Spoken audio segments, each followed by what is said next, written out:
제자도의 여정. 하나님을 사랑하는 모든 분들께 평안을 전합니다. 오늘 이 시간 우리 함께 제자도의 아름다운 여정을 걸어가 보겠습니다. 예수님께서 마태복음 11장 28절에서 말씀하셨습니다. 수고하고 무거운 짐진 자들아 다 내게로 오라. 내가 너희를 쉬게 하리라. 이 따뜻한 초대의 말씀과 함께 우리의 여정을 시작해 보겠습니다. 1. 부르심의 시작, 스승과 제자의 만남. 사랑하는 형제자매 여러분, 하나님의 부르심이 어떻게 시작되는지 아시나요? 때로는 조용한 새벽 기도 시간에, 때로는 분주한 일상 속에서 주님의 음성이 우리 마음을 두드리십니다. 요한복음 1장 43절을 보면 이튿날 예수께서 갈릴리로 나가려 하시다가 빌립을 만나 이르시되 나를 따르라 하시니라고 기록되어 있습니다. 예수님의 부르심은 이처럼 단순하면서도 강력합니다. 빌립은 그 순간 무엇을 느꼈을까요? 두려움이었을까요? 아니면 설렘이었을까요?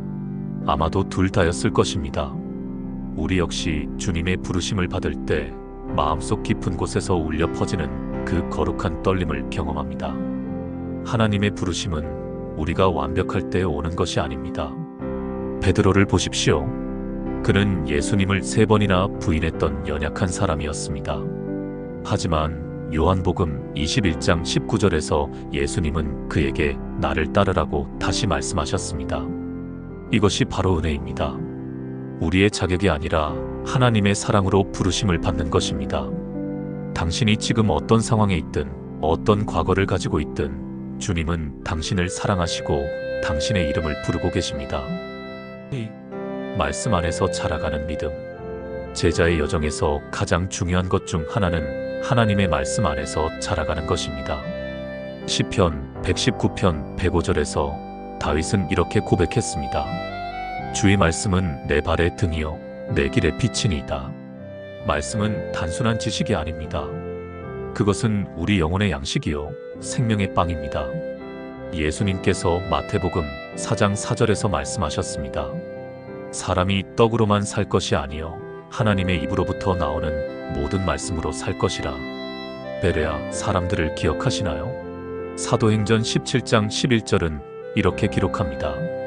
베레아에 있는 사람들은 데살로니가에 있는 사람들보다 더 너그러워서 간절한 마음으로 말씀을 받고 이것이 그러한가 하여 날마다 성경을 상고하므로. 간절한 마음으로 말씀을 받는다는 것은 무엇을 의미할까요? 그것은 하나님께서 오늘 나에게 무엇을 말씀하고 계신지 귀 기울여 듣는 것입니다. 마음의 문을 활짝 열고 성령님께서 말씀을 통해 내 마음을 만져주시도록 하는 것입니다. 때로는 위로가 필요할 때가 있습니다. 그럴 때 이사야 40장 31절의 말씀이 우리에게 큰 힘이 됩니다. 오직 여호와를 앙망하는 자는 새 힘을 얻으리니 독수리가 날개치며 올라감 같을 것이요 다른 박질하여도 곤비하지 아니하겠고 걸어가도 피곤하지 아니하리로다. 말씀 묵상은 우리의 영적 근육을 키우는 것과 같습니다. 꾸준히 인내하며 사랑하는 마음으로 말씀을 읽고 묵상할 때 우리의 믿음은 날로 자라갑니다. 3. 기도의 자리, 하나님과의 깊은 교제. 기도는 제자도의 핵심입니다. 그것은 단순히 우리의 필요를 아뢰는 것을 넘어서 하나님과의 인격적인 만남이요 교제입니다. 예수님께서 친히 우리에게 기도의 본을 보여주셨습니다. 마가복음 1장 35절을 보면 새벽 아직도 밝기 전에 예수께서 일어나 나가사 한적한 곳으로 가서 거기서 기도하시더니라고 기록되어 있습니다. 분주한 사역 중에도 예수님은 아버지와의 교제 시간을 소중히 여기셨습니다. 우리 역시 하루를 시작하기 전 주님과의 조용한 만남의 시간을 갖는 것이 얼마나 중요한지 모릅니다. 빌립보서 4장 6절로 7절은 기도의 놀라운 효과를 말해줍니다. 아무것도 염려하지 말고 다만 모든 일에 기도와 간구로 너희 구할 것을 감사함으로 하나님께 아뢰라. 그리하면 모든 지각에 뛰어난 하나님의 평강이 그리스도 예수 안에서 너희 마음과 생각을 지키시리라. 기도할 때 우리는 완벽한 문장을 만들어낼 필요가 없습니다. 로마서 8장 26절이 우리에게 위로를 줍니다. 이와 같이 성령도 우리의 연약함을 도우시나니 우리는 마땅히 기도할 바를 알지 못하나 오직 성령이 말할 수 없는 탄식으로 우리를 위하여 친히 간구하시느니라. 때로는 눈물로, 때로는 침묵으로, 때로는 기쁨의 찬양으로 하나님께 나아가세요. 주님은 우리의 모든 기도를 들어주시고 가장 좋은 것으로 응답해 주십니다. 4. 공동체 안에서의 성장. 하나님께서는 우리를 혼자 신앙생활하도록 부르지 않으셨습니다. 히브리서 10장 25절은 말합니다. 모이기를 패하는 어떤 사람들의 습관과 같이 하지 말고 오직 권하여 그날이 가까움을 볼수록 더욱 그리하자. 초대교회의 모습을 보면 참 아름답습니다. 사도행전 2장 46절로 47절에 기록되어 있습니다. 날마다 마음을 같이하여 성전에 모이기를 힘쓰고 집에서 떡을 떼며 기쁨과 순전한 마음으로 음식을 먹고 하나님을 찬미하며 또 온 백성에게 칭송을 받으니 주께서 구원받는 사람을 날마다 더하게 하시니라. 공동체는 단순히 사람들이 모이는 곳이 아닙니다. 그곳에서 우리는 그리스도의 사랑을 경험하고 서로의 짐을 나누어집니다. 갈라디아서 6장 2절이 말하는 대로 말입니다. 너희가 서로의 짐을 지라 그리하여 그리스도의 법을 성취하라. 물론 공동체 안에서도 어려움이 있을 수 있습니다. 서로 다른 성격, 다른 배경을 가진 사람들이 함께하다 보면 때로는 오해가 생기고 상처받을 수도 있습니다. 하지만 에베소서 4장 32절은 우리에게 해답을 제시합니다. 서로 친절하게 하며 불쌍히 여기며 서로 용서하기를 하나님이 그리스도 안에서 너희를 용서하심과 같이 하라. 용서는 공동체를 하나로 묶는 끈입니다. 우리가 하나님께 용서받은 것처럼 서로를 용서할 때 참된 공동체가 형성됩니다. 마태복음 18장 21-22절에서 베드로가 7번까지 용서하겠습니까? 라고 물었을 때 예수님은 7번뿐 아니라 7번씩 70번까지라도 할지니라고 답하셨습니다. 이것은 용서에 제한이 없다는 의미입니다. 끝없는 사랑과 용서, 그것이 하나님의 백성된 공동체의 특징입니다. 섬김의 삶, 그리스도의 마음을 품고 진정한 제자는 섬김의 삶을 삽니다. 예수님께서 친히 본을 보여주셨습니다. 마가복음 10장 43절로 45절에서 말씀하셨습니다. 너희 중에는 그렇지 않을지니 너희 중에 누구든지 크고자 하는 자는 너희를 섬기는 자가 되고 너희 중에 누구든지 으뜸이 되고자 하는 자는 모든 사람의 종이 되어야 하리라. 인자가 온 것은 섬김을 받으려 함이 아니라 도리어 섬기려 하고 자기 목숨을 많은 사람의 대속물로 주려 함이니라. 세상은 높아지고 인정받고자 하는 경쟁의 논리로 돌아갑니다. 하지만 하나님 나라의 원리는 정반대입니다. 낮아질수록 높아지고 섬길수록 진정한 지도자가 되는 것입니다. 요한복음 13장에서 예수님이 제자들의 발을 씻어주신 장면을 묵상해 보십시오. 선생이자 주님이신 분이 직접 무릎을 꿇으시고 제자들의 더러운 발을 씻어주셨습니다. 얼마나 충격적인 장면입니까? 그리고 14절로 15절에서 말씀하셨습니다. 내가 주와 또는 선생이 되어 너희 발을 씻었으니 너희도 서로 발을 씻어주는 것이 옳으니라. 내가 너희에게 행한 것 같이 너희도 행하게 하려 하여 본을 보였노라. 섬김은 거창한 것이 아닙니다. 때로는 작은 친절, 따뜻한 위로의 말 한마디, 도움이 필요한 이웃에게 내미는 손길이 바로 섬김입니다. 마태복음 25장 40절에서 예수님은 말씀하셨습니다. 임금이 대답하여 이르시되 내가 진실로 너희에게 이르노니 너희가 여기 내 형제 중에 지극히 작은 자 하나에게 한 것이 곧 내게 한 것이니라. 가장 작고 보잘것없어 보이는 이들을 섬기는 것, 그것이 바로 예수님을 섬기는 것입니다. 이런 마음으로 살아갈 때 우리는 그리스도의 마음을 품게 됩니다. 6. 새로운 생명, 성령 안에서의 변화. 제자의 여정에서 가장 놀라운 것은 변화입니다. 고린도후서 5장 17절이 선포하는 것처럼 그런즉 누구든지 그리스도 안에 있으면 새로운 피조물이라. 이전 것은 지나갔으니 보라 새 것이 되었도다. 이 변화는 우리의 노력으로 되는 것이 아닙니다. 성령님의 역사입니다. 에스겔 36장 26절에서 하나님은 약속하셨습니다. 또 새 영을 너희 속에 두고 새 마음을 너희에게 주되 너희 육신에서 굳은 마음을 제거하고 부드러운 마음을 줄 것이며 베드로를 보십시오. 예수님을 부인했던 그 베드로가 오순절 성령 강림 후에는 담대하게 복음을 전하는 사도가 되었습니다. 사도행전 4장 13절에 보면 그들이 베드로와 요한이 담대하게 말함을 보고 그들을 본래 학문 없는 범인으로 알았다가 이상히 여기며 또 그들이 예수와 함께 있었던 줄도 알고라고 기록되어 있습니다. 학문 없는 어부였던 베드로가 변화되어 담대한 복음 전도자가 된 것입니다. 이것이 바로 성령님의 능력입니다. 우리 안에서도 이런 변화가 일어납니다. 갈라디아서 5장 22절로 23절이 약속하는 성령의 열매들이 우리 삶에 맺혀갑니다.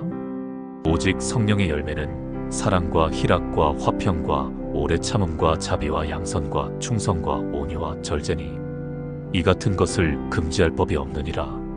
이 변화는 하루아침에 일어나지 않습니다.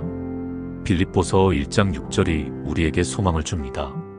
너희 안에서 착한 일을 시작하신 이가 그리스도 예수의 날까지 이루실 줄을 우리는 확신하노라. 하나님께서 시작하신 일은 반드시 완성하십니다.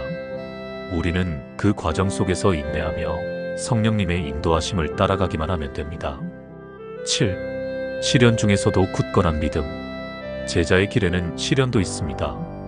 요한복음 16장 33절에서 예수님이 미리 말씀해 주셨습니다. 이것을 너희에게 이르는 것은 너희로 내 안에서 평안을 누리게 하려 함이라. 세상에서는 너희가 환난을 당하나 담대하라. 내가 세상을 이겼노라. 세상에서 환난을 당한다고 하셨습니다. 하지만 동시에 담대하라고 격려하셨습니다. 왜냐하면 예수님이 이미 세상을 이기셨기 때문입니다. 야고보서 1장 2절로 4절은 시련에 대한 새로운 관점을 제시합니다. 내 형제들아, 너희가 여러 가지 시험을 당하거든 온전히 기쁨으로 여기라. 이는 너희 믿음의 시련이 인내를 만들어내는 줄 너희가 알미라. 인내를 온전히 이루라. 너희로 온전하고 구비하여 조금도 부족함이 없게 하려 함이라. 시련을 기쁨으로 여기라니 이 얼마나 역설적인 말씀입니까? 하지만 이것이 바로 믿음의 눈으로 보는 것입니다. 시련은 우리를 온전하게 만드는 하나님의 도구입니다. 욥의 고백을 기억하십시오. 욥기 23장 10절에서 그는 말했습니다. 그러나 내가 가는 길을 그가 아시나니 그가 나를 단련하신 후에는 내가 순금같이 되어 나오리라. 시련을 통과한 후에는 더욱 순수한 금같이 정련된 믿음을 갖게 됩니다. 베드로전서 1장 7절도 같은 진리를 말해줍니다. 너희 믿음의 확실함은 불로 연단하여도 없어질 금보다 더 귀하여 예수 그리스도께서 나타나실 때에 칭찬과 영광과 존귀를 얻게 할 것이니라. 하나님은 우리가 감당할 수 없는 시험을 주지 않으십니다. 고린도전서 10장 13절이 약속합니다. 사람이 감당할 시험 밖에는 너희가 당한 것이 없나니 오직 하나님은 미쁘사 너희가 감당하지 못할 시험 당함을 허락하지 아니하시고 시험 당할 즈음에 또한 피할 길을 내사 너희로 능히 감당하게 하시느니라. 시련 중에도 하나님의 사랑은 변하지 않습니다. 로마서 8장 35절에서 바울은 담대하게 선포합니다. 누가 우리를 그리스도의 사랑에서 끊으리요? 환난이나 곤고나 박해나 기근이나 적신이나 위험이나 칼이라. 8. 부활의 소망, 영원한 승리. 우리의 소망은 이 땅에서 끝나지 않습니다. 예수 그리스도의 부활로 말미암아 우리에게는 영원한 생명의 소망이 있습니다. 요한복음 11장 25절로 26절에서 예수님이 선포하셨습니다. 예수께서 이르시되 나는 부활이요 생명이니 나를 믿는 자는 죽어도 살겠고 무릇 살아서 나를 믿는 자는 영원히 죽지 아니하리니 이것을 내가 믿느냐. 이것이 기독교의 핵심입니다. 죽음이 끝이 아니라 새로운 시작이라는 것입니다. 고린도전서 15장 55절에서 바울은 죽음을 향해 외쳤습니다. 사망아 너의 승리가 어디 있느냐. 사망아 내가 쏘는 것이 어디 있느냐. 부활의 소망이 있기 때문에 우리는 어떤 어려움도 이겨낼 수 있습니다. 고린도후서 4장 17절로 18절은 말합니다. 우리가 잠시 받는 환난에 경한 것이 지극히 크고 영원한 영광에 중한 것을 우리에게 이루게 함이니 우리가 주목하는 것은 보이는 것이 아니요 보이지 않는 것이니 보이는 것은 잠깐이요 보이지 않는 것은 영원함이라. 지금의 고난은 잠깐이지만 영원한 영광은 측량할 수 없을 만큼 큽니다. 이 소망 때문에 우리는 오늘도 힘내서 살아갈 수 있습니다. 요한계시록 21장 4절에서 요한이 본 환상을 기록했습니다. 모든 눈물을 그 눈에서 닦아주시니 다시는 사망이 없고 애통하는 것이나 곡하는 것이나 아픈 것이 다시 있지 아니하리니 처음 것들이 다 지나갔음이라. 모든 아픔과 슬픔이 사라지고 영원한 기쁨과 평안이 있는 그 나라가 우리를 기다리고 있습니다. 마무리 계속되는 여정. 사랑하는 형제자매 여러분, 제자의 여정은 오늘도 계속됩니다. 우리는 완벽하지 않습니다. 때로는 실수하고 때로는 넘어지기도 합니다. 하지만 하나님의 은혜가 우리를 일으키시고 다시 일어서게 하십니다. 미가 7장 8절에서 미가는 고백했습니다. 나의 원수여 나로 말미암아 기뻐하지 말지어다. 나는 엎드러질지라도 일어날 것이요 어둠에 앉을지라도 여호와께서 나의 빛이 되실 것이미로다. 넘어져도 다시 일어나는 것, 그것이 제자의 삶입니다. 하나님의 사랑이 우리를 포기하지 않으시기 때문입니다. 빌립보서 3장 13절로 14절에서 바울의 고백을 들어보십시오. 형제들아 나는 아직 내가 잡은 줄로 여기지 아니하고 오직 한 일즉 뒤에 있는 것은 잊어버리고 앞에 있는 것을 잡으려고 표대를 향하여 그리스도 예수 안에서 하나님이 위에서 부르신 부름의 상을 위하여 달려가노라. 과거에 매이지 말고 앞을 향해 달려가는 삶을 살아가십시오. 하나님께서 우리 각자에게 예비하신 놀라운 계획이 있습니다. 예레미야 29장 11절에서 하나님이 약속하셨습니다. 여호와의 말씀이니라. 너희를 향한 나의 생각을 내가 아나니 평안이요 재앙이 아니라 너희에게 미래와 희망을 주는 것이니라. 하나님의 계획은 항상 우리에게 미래와 희망을 주는 것입니다. 이 확신을 가지고 오늘도 제자의 길을 걸어가십시오. 마지막으로 마태복음 28장 20절의 예수님의 약속으로 마무리하겠습니다. 볼지어다 내가 세상 끝날까지 너희와 항상 함께 있으리라. 우리는 혼자가 아닙니다. 예수님이 항상 함께 하십니다.